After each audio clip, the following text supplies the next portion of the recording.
ever made a decision, I mean, a big decision, that just turned your whole world upside down? Yeah. Like flipped at 180. Yeah. You're not the same person anymore. Oh, absolutely. Those turning points, those defining moments. That's kind of what we're diving into today. A story right out of the book of Acts, chapter 22. That's a good one. What's so powerful about this story, it's not just some ancient tale. Right. It really gets at, like, the heart of what it means to be human. The power of belief. Yeah. How even the most deeply held convictions, they can transform. We're going to explore the story of Paul. Right. This guy went from, like, hardcore persecuting Christians to becoming, like, their biggest champion. Yeah, quite the journey. But here's the thing, his story, it's not this clean break. It's messy, it's full of conflict, inner turmoil, the whole works. And it really forces us to think about what belief really means. Right. Identity. Yeah. And having the guts to actually embrace change. It's like it challenges us to think about how personal change bumps up against the world around you. Oh, for sure. The social and political realities. And that's something that's still relevant today, So rewind a bit. Let's meet Paul, before everything changed. Right. This wasn't just some guy dabbling in Judaism. Right. We're talking, like, deeply rooted, rigorously educated, zealous, like through and through. And that zeal kind of took a dark turn, Yeah. Persecuting those early Christians. I mean, we're talking imprisonment, even involvement in the execution of Stephen. Now, Stephen, that name's familiar. But why was his death such a big deal? It's obviously a tragedy, but what made it a turning point? It's more than just a death, you see. Okay. Stephen's martyrdom, it was a catalyst. He was known for his preaching, super powerful, and unwavering faith. Yeah. And the way he was executed, a lot of people saw it as totally unjust. And it actually helped spread Christianity beyond Jerusalem. You can imagine, right? The stories, they would spread like wildfire about this guy who stood firm in his beliefs, even when facing death. So Paul was actively involved Yeah. in trying to silence this movement Yeah. that would later, like, define his entire life. It's kind of a heavy realization, isn't it? It really sets the stage, though, for, his transformation. We're talking about someone totally embedded in a system of belief, actively working to suppress another one. And then, boom, everything changes. Yeah, that brings us to the road to Damascus, right? Right. It's almost become this, like, cliche for radical change, but what really happened there, it's described as this total sensory experience. We're not talking about some gradual change of heart. This is full-on, blinding light. Wow. A voice booming from the sky, Paul knocked to the ground. Can you imagine? Yeah. The disorientation, the sheer force of that encounter. So I've heard this called a religious vision. But, like, what does that actually mean? Yeah. Historically speaking, were those, like, a common thing? Throughout history, all sorts of cultures, people have reported these visions. Joan of Arc, hearing voices guiding her. Or Muhammad receiving the Quran from Gabriel. These aren't just stories. Yeah. These are profound moments. They shape individuals and sometimes entire movements. So it's not just the event itself. It's like the impact it has on the person and the ripples it sends outward. Exactly. And with Paul, we see him jump into action after this vision. He doesn't just sit around and think about it.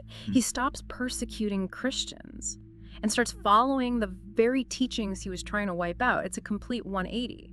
But was it really that simple? I mean, going from one extreme to the other, it makes you wonder what was happening inside his head, right? Like, was it a sudden shift, or was there something already brewing beneath the surface? That's a great question. We tend to focus on the big dramatic events, but the internal transformation, that's where things get really fascinating. Think about the mental and social upheaval, rejecting everything you ever believed in, the people you knew, how you saw the world, your whole identity, all thrown into question. That's got to be jarring. So he's had this vision, changed his actions, but is that all it takes to be part of this new community? That's where Ananias comes in. Okay. He was a devout Jew, a respected figure, and he gets this, like, divine message to find Paul, the former persecutor. Wow. Now, put yourself in Ananias' shoes for a second. This wasn't just some casual meet and greet. It was a huge risk. Yeah. Potentially dangerous, facing criticism from others for even associating with Paul. So what made Ananias take that risk? Was it purely like obedience to a higher power, or was there something more, any hesitation, like internal conflict on his part? That's where we got to dig into the text a little. Yeah. Consider the historical context, right? Yeah. We know that Ananias, he actually voiced concerns about Paul's reputation, Yeah. highlighting the very real fear and distrust that surrounded him. So even in this moment of supposed acceptance, there's this tension, this lingering shadow of Paul's past. Oh, absolutely. And that tension is key to understanding how complex Paul's transformation was. It wasn't a clean slate. It was a process full of challenges, internal and external. Okay, so we have this meeting with Ananias. What's next? Didn't Paul undergo some kind of ritual after that? Yeah, the baptism. Baptism was huge in early Christianity, a symbol of washing away sin, embracing a new beginning. But with Paul, it takes on this even deeper meaning. Here's a guy who was actively trying to destroy this faith, now going through a ritual of rebirth and cleansing within that very same faith. It's a powerful image of transformation. So Paul's had this life-altering experience. He's been baptized, seemingly accepted by Ananias. Fresh start, right? Well, that's where the story takes another unexpected turn. He's fired up, this newfound faith. Paul sets his sights on Jerusalem, wants to reconnect with the very people he once persecuted, share his experience, bridge that divide, that he created. You'd think there'd be some curiosity at least, maybe a cautious welcome. This guy was their fiercest opponent. Now, he's claiming to have seen the light, literally. But it wasn't that simple. It's more complicated. Suspicion, fear, straight-up rejection. Remember, Paul was well known in this community, and his past, well, it cast a long shadow. Yeah, I can imagine. Changing your own beliefs is one thing, but then to face the people you hurt, expecting them to understand, accept you, that's a whole other challenge. And this rejection, it wasn't just personal, you see. It speaks to what was going on within the early Christian community. This movement, trying to find its own identity, navigating the tension between its Jewish roots and the growing appeal to Gentiles. So you've got this internal struggle happening, and then you throw Paul into the mix, this fiery, controversial figure, bound to create friction, wouldn't you say? Oh, absolutely. And the historical accounts, they suggest that Paul didn't shy away from those debates. He was often at odds with other big figures, like Peter and James, challenging their interpretations of Jesus's teachings, pushing for a more inclusive approach to Gentile converts. This internal conflict within early Christianity, it's really interesting. Can you unpack that a bit? What were the sticking points? Like, what were they disagreeing on? One of the biggest issues was the role of Jewish law. Some Jewish Christians, they believed Gentile converts should fully embrace Jewish customs, circumcision, dietary laws, the whole 9 yards. Okay. Paul, on the other hand, he argued that faith in Christ, that was the core. Those rituals weren't necessary for salvation.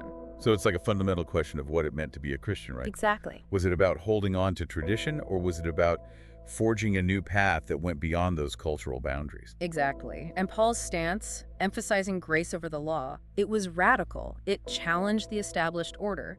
And in a way, it paved the way for Christianity to spread beyond its Jewish roots, to reach a wider audience. It's pretty amazing when you think about it. This movement, just getting started, facing persecution from the outside, and yet they're also grappling with these huge internal disagreements about their own identity and core beliefs. Yeah, it's that tension, tradition versus innovation. It's a recurring theme, not just in religion. It's a human thing, that desire to preserve what's familiar while also embracing what's new.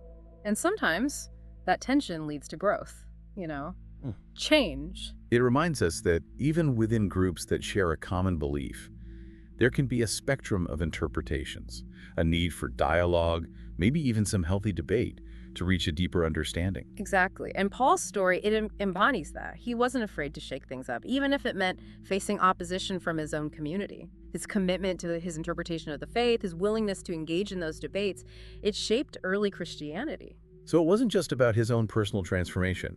He was influencing the very evolution of this emerging faith. Absolutely. But let's not forget the context. Paul wasn't operating in a vacuum. This is a world dominated by the Roman Empire, and that's where his Roman citizenship comes into play. Okay, yeah, let's talk about that. Yeah. We touched upon how Paul used his Roman citizenship to avoid punishment. But how did this status affect his broader mission, spreading Christianity? Yeah. Was it always an advantage, or were there downsides? It was a bit of a double-edged sword, really. On the one hand, it gave him protection. Roman citizens, they couldn't be randomly flogged or crucified, and they had the right to appeal to Caesar. Paul used those privileges strategically, made sure his message got heard, even when people opposed him. So it's like his Roman citizenship gave him a platform almost. Yeah. A way to navigate the system and make his voice louder. Exactly. But being Roman also exposed him to the complexities of Roman law and politics. Right. He was caught between the expectations of Roman authorities and the demands of his faith, forced to make tough choices that sometimes alienated both sides. It wasn't just about faith versus the secular world. It was about navigating those nuances, the multiple identities and allegiances, something that's still relevant today. Oh, for sure. And that tension comes to a head in this dramatic scene where Paul is brought before the Sanhedrin, the Jewish governing council, a powerful symbol of authority within his own cultural and religious background. Okay, so we've got this former persecutor turned passionate believer. Visions, rejection, political intrigue. It seems like every step of the way, Paul's transformation hits a roadblock. What can we learn from these challenges? Did they make him stronger, or did they create internal conflict? That's the key question. It's easy to romanticize Paul's journey, right? This triumphant march towards a clear goal. But it's more nuanced than that. We see hints of his internal struggles in his letters. Oh, interesting. He talks about doubts, frustrations, even despair. So it wasn't just external persecution, he was battling inner demons too. Absolutely. And that makes Paul human. You know, he's not just this theological icon, he's a complex person, dealing with the weight of his past, the uncertainty of the present, and the challenges of staying true to his beliefs when things get tough. And it's that struggle, you know, wrestling with those doubts, those challenges, that's what makes his story resonate. Even today, transformation, even when you're driven by, you know, deep conviction, it's not always like this straight line. Right. It's messy. There are setbacks. Right. Internal conflicts. Yeah, I think a lot of people can relate to that. We have this idea of change being this clean, you know, perfect process. Right. But it rarely is. It's never that simple. There are always bumps along the way. Exactly. Yeah. And it's how we deal with those bumps, right? Okay, absolutely. How we wrestle with those uncertainties and doubts that inevitably pop up. Paul, he didn't shy away from those challenges. He faced them head on. He did. So we've talked about Paul's background, his pretty dramatic conversion, Yeah. the conflicts he faced within the early Christian community and outside of it. Right. But before we wrap up, I want to go back to this idea of transformation. It's clear that Paul went through a massive personal transformation. Yeah. But did it go beyond his own individual journey? That's where things get really interesting.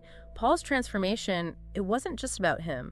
It sparked change on a much larger scale. Wow. His tireless work to spread Christianity, his willingness to challenge the norms, his writing, it all played a role in shaping this new movement. So we're talking ripple effect, right? Yeah. His personal transformation set off these waves that influenced a whole religion. Exactly. And it's important to remember that impact wasn't always, you know, positive or universally accepted. Right. He faced pushback, controversy, and his teachings, well, sometimes they were misinterpreted or used to justify things that went against his core message of love and compassion. That's a really important point. It reminds us that even with good intentions, there can be unintended consequences.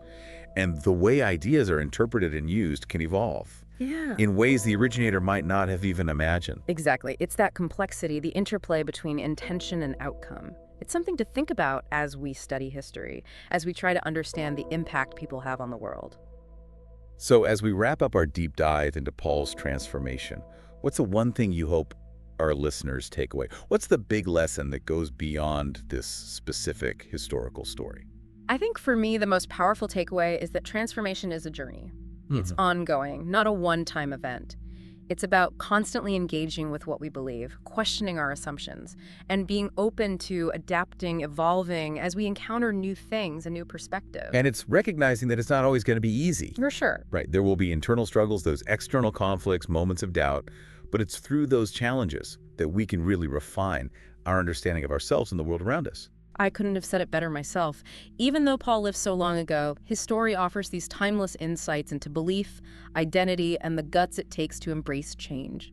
So, to our listeners, as you go about your day, Think about Paul's journey. What resonates with you? What makes someone walk away from everything they know and step into the unknown?